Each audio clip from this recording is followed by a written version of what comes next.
उदात्त हेतूने आज या ठिकाणी भाषण क्लासेस जे चालू केलेले आहेत ते आदरणीय सन्माननीय ज्येष्ठ पत्रकार रत्नाकरजी आवश्यकर साहेब, मंचावर उपस्थित सर्व सन्माननीय उपस्थित समोर पत्रकार बांधव आणि माता भगिनींनो, महापालिका लातूर शहर महापालिका 2025-26 ची निवडणूक या ठिकाणी चालू आहे।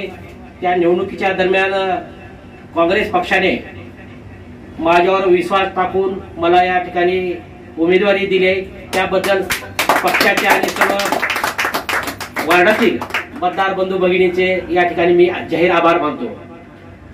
मित्रहो, खरं तर मी गेल्या 20 वर्षापासून सामाजिक राजकीय चळवळीमध्ये हिरिरीने भाग घेऊन तुमची सेवा करण्याची आटोकाट प्रयत्न केलेला आहे। पक्षाने माझ्या कामाची दखल घेऊन या ठिकाणी मला उमेदवारी दिली। परत एक बार पक्षाचे मी या ठिकाणी जाहीर आभार मानतो। बंधूंनो, प्रभागामध्ये आपल्या गेल्या अनेक वर्षापासून विरोधक मोठ्या प्रमाणात भ्रष्टाचार करून, पिळवणूक करून जनतेचे काम न करता उथळ मातेने फिरत आहेत। रस्त्या गेल्या अनेक वर्षापासून प्रभागामध्ये रस्ते पाहिले तर रस्त्यात खड्डे आहेत, ते खड्ड्यात रस्ता आहे हे पण आपल्याला दिसून येत आहे।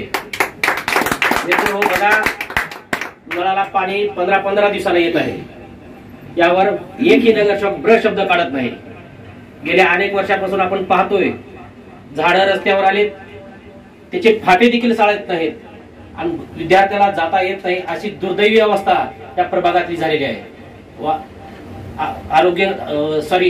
नागरी आरोग्य सुविधा या प्रभागात तर दिसायलाच नाहीत।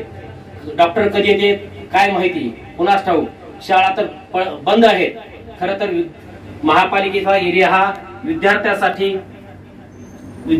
चांगला आहे, परंतु वातावरण पोषक असताना देखील याकडे महापालिकेच्या आयुक्ताचं आणि महापौर जे काही नगरसेवक आहेत त्यांचं साफ दुर्लक्ष असल्यामुळे विद्यार्थ्याला चांगल्या संधी असून देखील या ठिकाणी शिक्षण मिळत नाही, ही दुर्दैवाची बाब आहे।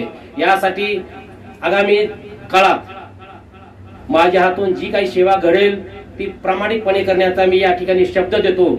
जे काही नागरी सुविधा आहेत त्या नागरी सुविधा आपल्या घरापर्यंत पोहोचण्यासाठी मी आपल्या दारात मी सदैव 24 तास माझा मोबाईल चालू असेल, मी सेवा करण्यासाठी तत्पर आहे या ठिकाणी शब्द देतो आणि मी या ठिकाणी थांबतो। धन्यवाद। जय हिंद, जय महाराष्ट्र।